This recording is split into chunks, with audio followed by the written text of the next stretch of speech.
This recent Netflix mystery thriller will leave you questioning what the heck is going on. In The Woman in Cabin 10, Keira Knightley plays Laura Blacklock, aka Lo, who is an investigative journalist. She takes on an assignment that sends her on a luxury cruise, but the lavish trip turns sinister when Lo thinks she witnesses a passenger being thrown overboard late one night from cabin 10. Her mental state comes into question as she's assured that all passengers are accounted for and there was never anyone occupying the cabin she swears a woman was thrown from. The film then becomes a whodunit as Lo searches for answers while being led astray the entire time. The Woman in Cabin 10 is based on the 2016 novel of the same name by Ruth Ware, and since the movie has been out for over a week, I'm going to be talking spoilers, what I liked about the movie, where it fell flat, and the biggest changes from the book to screen. So if you still need it, this is your spoiler warning alert moving forward. The Woman in Cabin 10 starts with getting an idea of who Lo is. She is well respected at work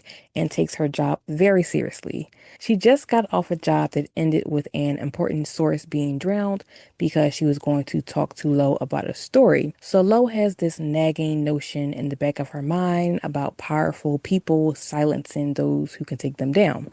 To lighten up her mood and, quote, restore her faith in humanity, Lo wants her next assignment to be covering shipping errors in Langstag.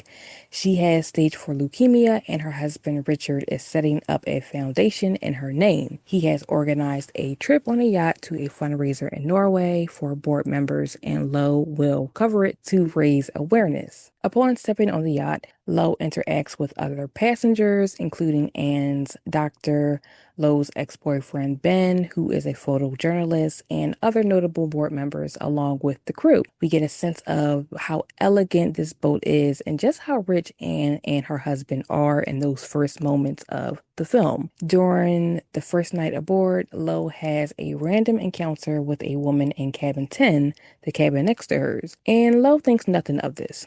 Later that night, Lo also has a private conversation with Anne, where Anne tells Lo she's stopped all of her medication, and she shares the speech she intends to give during the gala in Norway, proclaiming she's giving her entire fortune away, leaving her husband with nothing, and will have the foundation be in control by people far better than her and her husband. So this is kind of like the first red flag of where this movie is going and who the prime suspect would be. So this was a very busy first day aboard for Lo because she is awoken from sleep that evening when she hears arguing from next door, and then she hears a loud splash. Looking over her balcony, Lo sees a figure in the water and immediately alerts the crew. A massive search takes place, but all passengers are accounted for, and there's no sign that there was a guest ever in cabin 10. So the bulk of the film is then about Lo trying to prove that someone was in that cabin and figure out why it's being covered up. Someone is trying to warn Lo in the meantime to stop searching, but she doesn't take the advice and ends up lured into captivity. There indeed was a woman in cabin 10 who we find out is named Carrie, and she has a striking resemblance to Anne Langstag, but that is no coincidence. Carrie was hired by Anne's husband to impersonate his wife and basically sign over her fortune to him, and Carrie would receive compensation for being a part of the con. Anne discovered Carrie on the ship, and in a confused scuffle, Anne is killed and thrown overboard by her husband, Richard. While being trapped by Carrie, Lo figures out most of this and is told the rest by Carrie. After some convincing, Carrie lets Lo go, but she soon realizes the depth of this con. Long story short, Richard is outed for what he did by Lo at the gala and is killed by his lead security when taking Carrie hostage. Later, Carrie sends Lo a video message thanking her for speaking up, and the movie ends.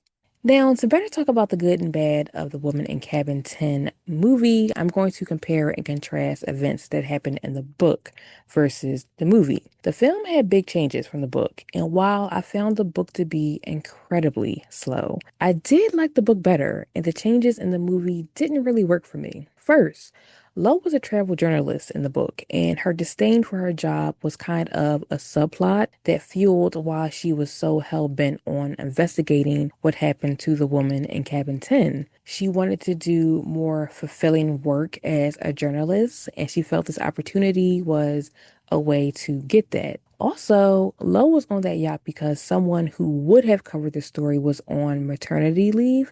So again, this was an opportunity to advance her career. Also in the book, Lo had a break-in at the beginning of the book and never saw the assailant, and that made her very paranoid. She wasn't sleeping, she was drinking heavy, and she was on medication. So all of these elements were setting it up for the reader to think Lo was an unreliable narrator for me, and none of that was scratched in the movie, and I think that was a disservice and took away from some of the mystery. Many of the characters were also shifted from the book to the movie, but that didn't really change the plot at all. And Lo had a serious boyfriend in the book, and there was no mention of him at all in the movie. But Ben was in both versions, and he was still her ex in both of the stories, and he did have a big, significant presence in both the movie and the book. The layout of the book was sectioned in 8 parts from time before, during, and after Lo was on the yacht. So there was a lot of story. It was a lot of content and it dragged. So I can appreciate how the movie didn't clown around and it got right to the plot and right to the point. But it moved a bit too fast where I didn't think the story had room to breathe. And the big reveal was kind of too quick. Also, the book made me think the woman in cabin 10 was a sort of ghost story, and I was questioning if Lo was the woman that was thrown overboard and she was in some sort of purgatory because there were sections in the book where Lo's boyfriend couldn't get in contact with her, and there were news articles being written about Lo had gone missing and she was presumed dead. And there were these message boards with people sharing theories about what happened. So I was a little confused on the timeline of the book paired with all the news bulletins that were splashed into chapters, but that still made the book more interesting than the movie for me. Another big change was Carrie and Richard were in a relationship and they had this grand plan to be together after Anne died. But the husband threw Anne overboard and wanted Carrie to impersonate her to not raise any flags. Lo is captured in both versions, and after convincing, Carrie lets her go in both versions.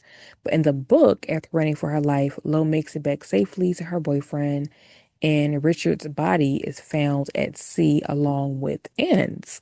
He was found with a gunshot wound to the temple, and it's assumed that Carrie did that, and that's how she got away. She also got away with money because she wires Losum. So that ending seemed more satisfying, although the outcome was pretty much the same with Carrie and Lo getting away and Richard and Anne both dying. I did leave out many details in the book and movie, so if you want to read the mystery unfold for yourself, I suggest you pick up a copy and then head over to Netflix because The Woman in Cabin 10 is now streaming. If you watched the movie, how did you like it? Or if you read the book as well, how did you like the adaptation? Did it work for you? Did it fall flat? Let me know in the comments.